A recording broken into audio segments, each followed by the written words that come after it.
ಈಶ್ವರಪ್ಪನವ್ರು ಕ್ಷಮಾಪಣೆ ಬೇಡ್ದು, ನಾವು ಯಾವ ಮಕ್ಳು ಕ್ಷಮಾಪಣೆ ಬೇಡ, ಒಪ್ಪನೆ ಹೇಳಕತ್ತಿ ನೋಡಿದ್ರು.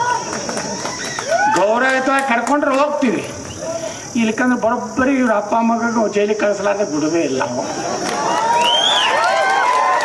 ನಮಗೆ ಮುಗಿಸ್ಬೇಕತ್ತಿರಲ್ಲ ನೀವು. ನಾವು ಎದ್ರ ಸಲ ಹೋರಾಟ ಮಾಡಕ್ರಿ, ಹಿಂದೂ ನಾಯಕರನ್ನೆಲ್ಲ ಮುಗಿಸಿಬಿಟ್ರಿ ನೀವು. ಕಡಿದೊಂದು ಪಳುವಳಿಕೆ ನಾವು ವಾಪ ಉಳಿದಿದ್ದೆ. ಈಶ್ವರಪ್ಪನವರು ಹೋದ್ರು, ಆ ಕಡೆ ಅನಂತಕುಮಾರ್ ಹೆಗಡೆ ಹೋದ್ರು. ಇನ್ನು ಕಡಿದ ಒಂದು 4 ಗಿರೇಕಿದ್ದೆ, ನಾನು ಹೊರಗೆ ಹಾಕಿದ್ರು ಮನೆ.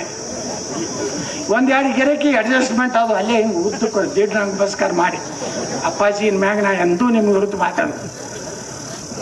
ನಾ ಮಾತಾಡೋವನೇ ತಳದ ದಿಲಿಯವ್ರು ಕರೆದ್ರು ನನಗೆ, ನಾ ಮಾತಾಡೋನು ಏನು ಮಾಡ್ಕೊತೀನಿ ಮಾಡ್ಕೊಂಡು ನೋಡು ವಿಚಾರ ಮಾಡಿ ಇನ್ನೊಂದು ವಾರ, ಏನು 1 ವಾರ ಅಲ್ಲ ಇವತ್ತೇ ಅನ್ನೋದಕ್ಕೆ ಉಚ್ಚಾಟನೆ ಬಂದೇ ಬಿಡ್ತಾರೆ. ಅಲ್ಲೇ ದಿಲ್ಲಿಯಾಗೆ ಇದ್ದೆ, ಏನೋ ಅಂಜಲ್ ನಾನು. ಈಗಾಗಲೇ ಗುರುಗಳು ಎಲ್ಲ ಗುರುಗಳು ಹೇಳ್ಯಾರಲ್ಲ, ನಮ್ಮ ಜೊಡಗಿರ್ರಿ, ಕರ್ನಾಟಕದಲ್ಲಿ ಒಂದು ಹೊಸ ಕರ್ನಾಟಕ ನಿರ್ಮಾಣ ಮಾಡಿ ತೋರಿಸೋ ಶಕ್ತಿ ನಮಗಿದೆ.